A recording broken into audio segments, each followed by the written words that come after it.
What do kids want in a family? If you were to ask them, they would probably say some silly things like kids want something like unlimited candy. For sure. All the candy I want. No bedtime. Yep. Gaming all I want, or just money, money, money. It's so funny how some of the younger kids will go for the cold, hard cash. That's right. They learn early. They know. Now, these are the surface things that if you ask a child, they would say they want because they're a child. They don't know any better. Well, when you dig down deep, what they want is something that they may not be able to say because they're young. Yeah, they can't verbalize it. Yeah, they don't know really what they want. They'll pick some little thing, but the thing they really want is the one that makes the biggest difference in their life, and that's what we're going to talk about on today's show.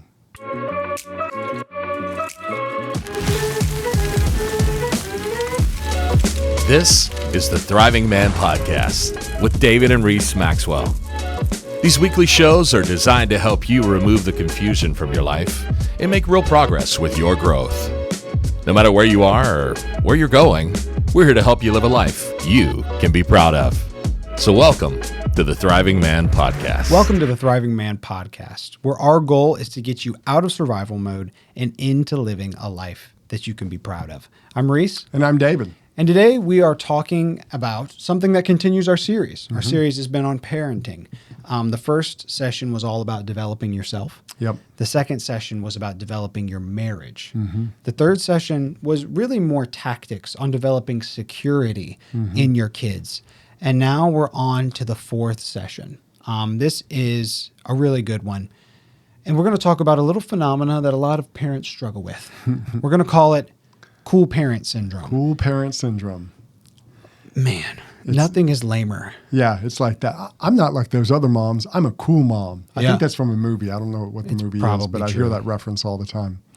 Yeah, but a lot of parents do that. They want to be the cool parent. They do. Yeah. And it's just not, it just doesn't work out. They want to be liked, so they try to be one of the guys or one Yeah. of the girls. And they do things that parents shouldn't do because they want the child to like them or they want the kids to like them.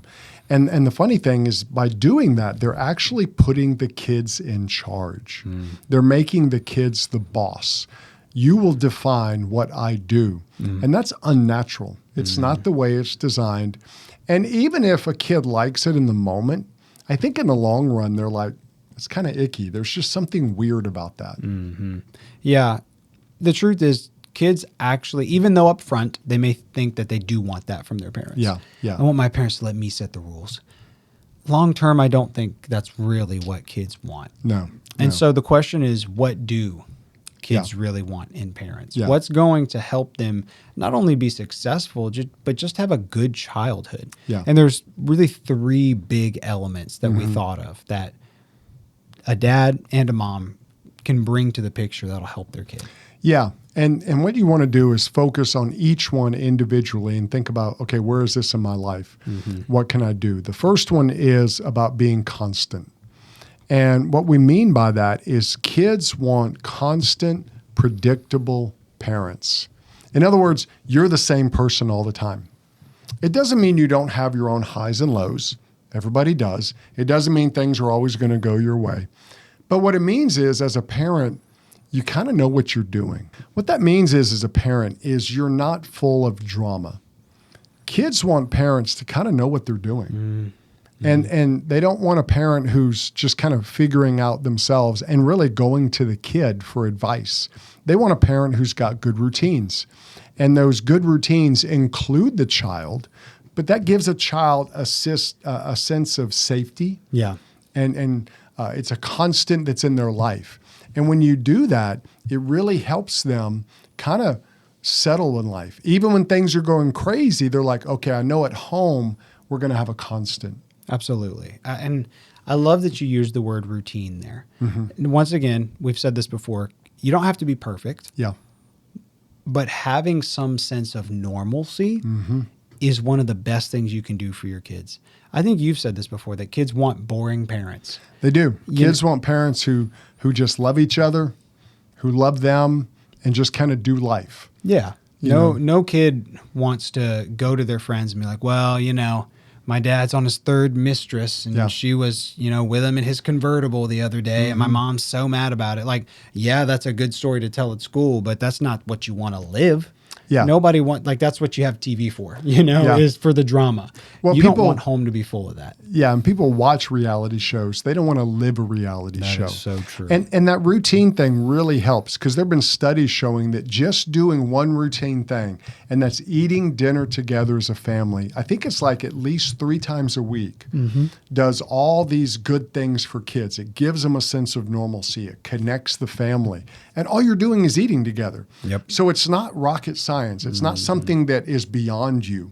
All it means is developing some things that are routine, that are constant, things that the kid can count on. Yeah. And when the We all kids need see that, it gives them that sense of, okay, I can handle life because this is a constant in my life. Yeah, and everybody needs this. They It's do. not just for kids. Yeah, This is yeah. for you. This is for everyone. Yeah. I mean, I'm sure you've had moments at your work where maybe you have a boss or a manager that's always changing the goalpost, Yep. always changing what you're supposed to be doing. Oh, he's got a new initiative this month. God help us. Yeah, yeah, That's yeah. nobody likes it. Yeah.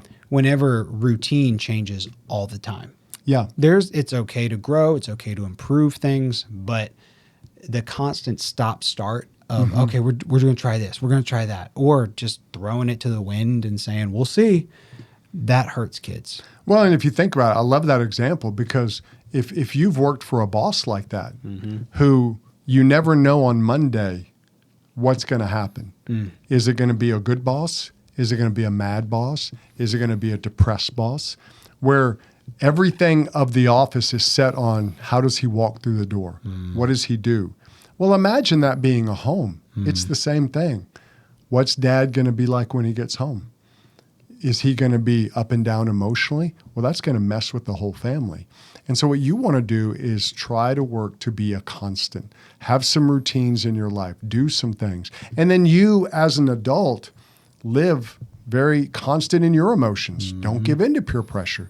Don't be that adult who has to be the cool adult to all the other adults, because then you Right. change how you act around them. Your kids see that. Yeah. They see that, okay, dad acts one way at home, but when he's here, he acts a different way. Yeah. And they're going to see that and notice it. Yeah, and it's not only being constant in your behavior in that regard, but it's also being constant towards how loving you are. You have to consistently, Yeah. constantly love your kids, and they need to know that their parents love each other. We talked about that in the marriage part. Yeah. That adds a lot of security. If you build them up, they're going to remember that. Now, that doesn't mean it has to be money. Yeah. It doesn't mean it has to be something fancy all the time. Sometimes going the extra mile in a very simple way and being consistent and constant in that is going to help them huge. Yeah. And it doesn't have to be complicated. Just telling your kid regularly that you love them. That's huge. It's not hard. No. It's 3 words. I love you. And without attachments to it, just say it. Yeah. Then they get used to it. And guess what? They start believing it. Yeah. Oh, well, no matter what, my dad loves me. That does a lot for them. Yeah. They don't want parents that are constantly changing all the time. Yeah. Now, that doesn't mean you have to be the same. The way you're going to treat them will evolve as they grow up. That's natural. But there's some consistency there. Yeah. Like Yeah. the fact that my dad loves me happens from 2 years old, 20 years old, doesn't matter. Yeah. It may look different, Yeah. but that's constant. And that will help them a ton. Every kid wants that, Yeah. guaranteed. Yeah, it's true. And then the second thing they want you to do as a parent is to be consistent. And what that means is, as a parent, I don't know a better way to put it. You act your age. You know, you are who you are. You act like an adult. It doesn't mean you know everything, but you know more than them. And you want to be real. You want to be authentic. You don't want to put on a face in front of people and then change who you are here and there. You want to be consistent all the time. And here's the interesting point. They look at you and how you act around your friends, and that's how they're going to act around their friends. You know, if you're the same person, then they'll be the same person. But if you change and you try to be funny, then, you know, try to be cool, you try to be this, try to be that. I was at a wedding recently, and there was a couple there. I didn't know them. I had just met them. And they were nice. fun to talk with, but you could tell they wanted to act like they were the young people. They had 2 kids. The kids were probably 7, 8. So I'm guessing they're maybe mid-30s, maybe a tad older. But the way they were acting, it was like they were trying to relive some youth. Like what the mom was wearing, I wouldn't even let my daughter wear. It was really, and you're just like, what are they doing? They're adults. And they of course had a lot to drink, and they were just going crazy. And I'm thinking, the kids are here. The kids are seeing that. And that's just not very consistent. It's something that they will hold on to in the way they view, oh, this is how you act with other people. And that's not, be who you are. Be your age. It doesn't mean you're not growing, you're not fun, and all those things. But you're the adult. You need to be the adult. Yeah, trying to be the cool kid is for middle schoolers and high schoolers. Yeah. Not for people in their late 20s, 30s, 40s, 50s. Like, by this point, you can realize that you're good as you are. Yeah. Like, you don't have to be trying to prove yourself. That sets a very unstable foundation for your kid, especially when you're trying to be younger. Because the weird thing our society does is it worships youth. Yeah, it does. I don't think that that's smart or healthy No. or good. It's part of the reason that we're so idiotic as a country right now. It's true. Is we are basing our value off of what middle schoolers and high schoolers say. And they don't they just learned to use deodorant. Yeah. I don't want them telling me what's smart. No. And you as a parent, if you start constantly looking back to your younger days and referring to those as the good old days, which really they weren't as good as you think they are. It's just nostalgia. Yeah. You're going to communicate to your kid, getting older is terrible. Yeah. And being young's the best. And it's all about to fall apart. And does that set a comforting environment for your kid? No, because they're like, this is the best it gets. Yep. I don't even know who I am right now. I feel weird. I feel like there's a bunch of judgment happening around me. This is as good as it gets. Like, that's not bringing the consistency they need. You need to be encouraging about that. That's something you always did well. So share your perspective on that, because you did that good for Katie and I. Yeah, what your kids want. It doesn't mean you're not who you are. I mean, if you're a guy who, you like to tell jokes, you like to be funny, you like to keep doing that. Be who you are, but know who you are, and be willing to grow and change in that. Yeah. Tell the stories about your life. And I'm not saying tell the stories in the, back in my day, you can tell some of that. Every generation brags that they had it harder and tougher than the other generation in whatever way. But what you don't want to do is make it sound like those were the best days of my life. You're a parent with children, and you're basically telling your kids life was better without you. Life was better before I got married. I was much better in high school. Really? Was it really that much better? And what you're telling your child is, don't look forward to getting older. Don't look forward. And then you see people today who they're doing all kinds of medical things or injections or fillers, or they're doing all of these things to their body to try and look young. And there's nothing wrong with taking care of your skin and doing all that. But when you have to do that, when you want to deny your age, then what you're telling a child is getting older is bad. You want to stay young forever. And they're not going to be who they are. And that's something we have to, as adults, embrace our age. It's okay to be your age. Because if you're not your age, you're not around anymore. One is better than the other. So act your age. Be your age. Own it. And tell your kids, I'm a lot smarter than I was at 18. I was an idiot at 16. At 26, I was much smarter. At 36, I was really smart. I'm 56 now. I'm way smarter than I was. That's a good thing for them to hear.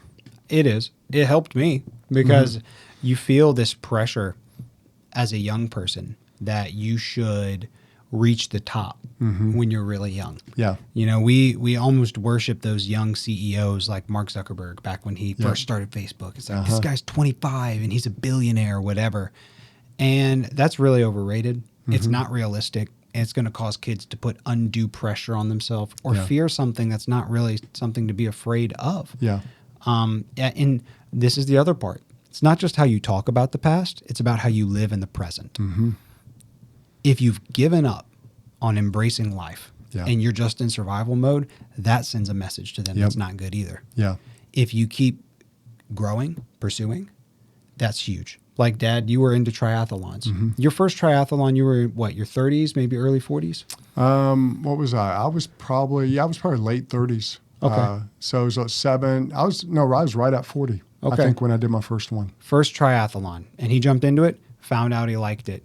By the time he was in his mid 50s, he was doing half Ironman triathlons. So he's getting better at something.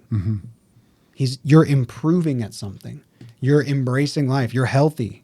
You know, these are things that also set an example for the younger generation. Yeah. Not only me, but a lot of my friends Yeah. can see that and be like, okay, well, maybe being 50s won't be terrible, you know? Yeah, exactly. And that's what you want to do, because you want to show your kid that you are growing too. Exactly. Tell honest stories about your past. Yeah. Don't make yourself sound better. You know, Yeah. I was the greatest quarterback to ever play high school football. Okay, maybe you weren't the greatest. Maybe you were good. But then even talk about your mess ups. Well, I did this and I failed, but then I did this. Let them see the reality of life. Because as your kids see you change your attitude, it helps them to see that they can do that too. Like I was coaching a guy one time and we were talking about his attitude when he got home. Because usually he would get home, he was tired, long day at work, and he would just go and just crash. We talked about him changing his attitude and going home with an attitude to serve. And he said it was amazing what it did, one, to himself. When he went home and tried to find ways to serve his wife, to serve his kids, to kind of be an instigator of the relationship with his family, he said it changed the whole atmosphere of his home. Yeah. It changed how his kids acted, how his wife acted. It affected everybody in the family because he changed his attitude. And that's a good thing for you to do and learn, and then tell your kids about it. Show them how you're different, because that is what helps them grow. And they see that consistency in you of, gosh, Dad's older and he's still learning stuff. Right. Because that helps them to see I don't have to have it all together. I can still learn stuff even as I get older. That's a great lesson to learn. That's huge. Yeah, that consistency, because you're showing them. You're not just telling them. Yeah. You're showing them that you need to live that way. Yeah. And an important thing we need to differentiate between, you're not looking to your kids to do that for you. Yeah. Yep. If they take the place as your mentor, you're doing something wrong. Now, you can learn from them, Yeah. but it's more of a reverse mentoring relationship, which you can check out that book called Reverse Mentoring. You can learn stuff from people that you're mentoring. However, they cannot step into that role of a mentor, or else it gets really weird. Like your 12-year-old should not mentor you. Yeah. And they shouldn't fix what maybe you didn't have in your past. That's true. You know, that your 13-year-old can't, by the way he lives, fix what you didn't have at 13. That's something you need to settle away from your child. Maybe you need to mourn it. Maybe you need to look at some of the things that were done wrong to you. That's okay, but your child can't fix that. So it's unfair to put that pressure on them to, I couldn't play sports, you have to play sports. Or I wasn't a brain, you have to be a brain. Whatever it is, that's unfair to them. And that's not consistent in how you want to live your life in front of them. Yeah, absolutely. The third big area that kids are going to want from their parents is you want parents that are calm, aka consistent in your emotions, really, is what it is. It's just another form. Kids, and this is an overarching theme, kids want normalcy. They do. Yeah. Kids want normalcy. And so, yes, you're going to have days you're feeling it. And yes, you're going to have days where you are not feeling it. But that doesn't define how you treat your kids. That doesn't define how you behave. Yeah. Yes. Well, let's look at it like going to the gym. There are going to be days where you walk in the gym, you're feeling good, and you go set some PRs. You know, you get your best lift ever. And there's going to be some days where just showing up Yeah. is really winning the battle. It's the same way in life. There's going to be days where you walk through that door and your kids run up to you and you're just happier than anything to see them. Yeah. And there are going to be days where your emotional integrity is hanging by a thread. And then they walk in and they're covered in mud or something. And you know you're going to have to be the one to fix that because mom's working on the food. Yeah. Loving them anyway in that moment, that's consistency. Yeah. That's the calmness that every kid wants from a parent. Yeah, and that takes work. What you have to do is learn how to regulate and control your own emotions. And the hard part is maybe nobody showed you how to do that. Maybe you've lived your life without having to do that. Well, if you don't learn how, you can't teach your kids how. That's true. And so it's important that you learn how to do that, because you don't want to act like you're a middle schooler. You don't want your emotions going up and down, because how can you show them how to live their life? It doesn't mean that you can't have emotions. It doesn't mean you can't express how you feel. You should, but it's not up to your kids to fix that.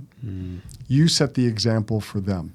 And when you're calm, when you show them how to respond to things, what to do, that you're not up and down all the time, it helps them to see that, you know, I'm a teenager right now. My emotions are going nuts. But when I look at my parents, their emotions aren't going nuts. And that teaches them something. I remember one time, Katie had a friend who would come to eat on Wednesday night. We'd take him to church with us. And he was kind of a messed up kid. He had a lot of confusion about a lot of things in his life. And I didn't know his family. I didn't know anything. We went out one time, a bunch of us went out to eat, and this guy's mom came. Sitting down and eating with her, I understood why he was the way he was. Because she was probably late 30s, still acting like she was 16. It was sad to me that she was still acting like a teenager in the way she acted, what she did. And when I saw that, it helped me to understand her son, why he was the way he was. Because he had a teenager for a parent, because his mom had never grown up. Now, there may be some issues as to why, and there may be issues in your life, but that's why you get help. That's why you get other men into your life. That's why you get mentors. You read books. You listen to podcasts. You do things that you need to do to grow yourself, because that's going to help your kid. And a huge thing that you can give to your child that will help them with their own emotional regulation is looking at the long-term view of life. Yep. One thing that kids do not naturally have is a long-term view. They're very much about how I feel right now. Not to go too dark here, but I think that that's part of the reason that the suicide epidemic is so high amongst young people. Is they don't have that long-term perspective. They don't think to themselves, this girl broke up with me. It hurts like heck right now, but it's going to eventually get better because, you know, I've gone through X, Y, and Z. They think it hurts and it's always going to be this way. And the enemy uses that, you know? And so what we can do is say, hey, I remember my first breakup, or maybe fill in the blank. Hey, I remember the first time I lost a game and it was on me. But you know what? I learned from that, and you can too. You can help your kid begin to see, my parents have gone through things and came out the other side, hard things. Because life is going to be hard sometimes. It just is. But I can survive. And you want to tell your kids your stories at an age-appropriate level. That's true. You know, you don't want to go crazy with your story, but at a time where they're ready to hear it, you want to share those stories, and not just in the moment.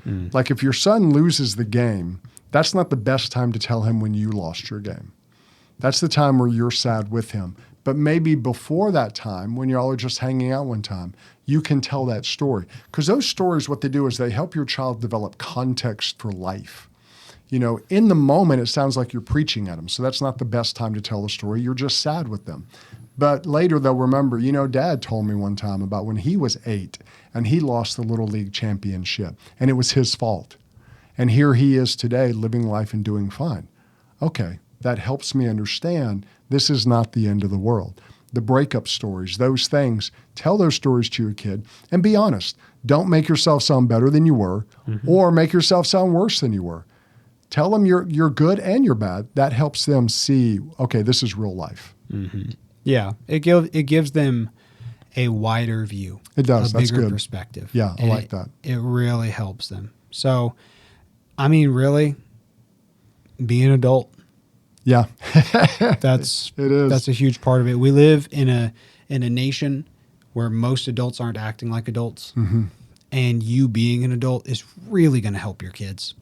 Yeah, and that consistency, the calmness, the constancy, when they see those things, it really is one of the best things you can do. You don't have to preach to them. You don't have to make up stories. just be who you are. And you say, well, I'm not sure. Well, then, as we said in the first episode of the series, you got to start that work on you. Exactly. The best thing you can do is grow your own security, and you'll build that in your kids. Kids want you normal. They want you kind of boring in that, hey, they're consistent.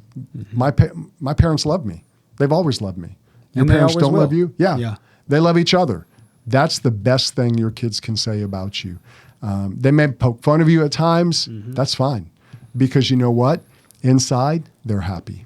Yeah. They're happy that you're not coming home trying to get advice on dating from them. Yeah, life is chaotic, but you don't have to be the source of life's chaos. Yep. Now, y'all will go through chaotic elements together. In fact, let's close with this story because this is a good example. In 2005, we lived on the Gulf Coast when Hurricane Katrina came through. We were gone at the time. We were in Florida. You were doing a wedding, if I remember correctly. Yeah. And we saw on TV that Katrina had changed directions. It was going towards our house, and it ended up destroying everything. Our house was pretty much only the bricks were still there. That's chaotic. That's life happening. Yeah. But I remember the way you and Mom handled it made me feel like it wasn't too big of a deal. Now, I knew, like, I was sad to lose all my stuff, but I was like, oh, well, we can navigate this. Yeah. And it came from you guys thinking that way too. I know y'all probably inwardly were freaking out a little bit, like, oh crap, it's all gone and the insurance isn't going to pay for it. Yeah. But you trusted God and you walked like that. And so it made it easy for me to trust God and walk like that. So life doesn't have to be perfect for you to be a source of stability to your kids. In fact, it's usually going to be the most chaotic times of life where you being stable means the most to them. And so walk on that path. Like, evaluate in your own life. Am I constant? Am I consistent? Am I calm? And if you're not, start the inner work because it can make a difference. It made a difference in my life, the inner work that y'all did. And you can do that for your kids too. We'll see you in the next episode. Thanks for listening to the Thriving Man Podcast. If you want to check out more resources from David and Reese, you can go to thrivingman.com. We'll see you in the next episode.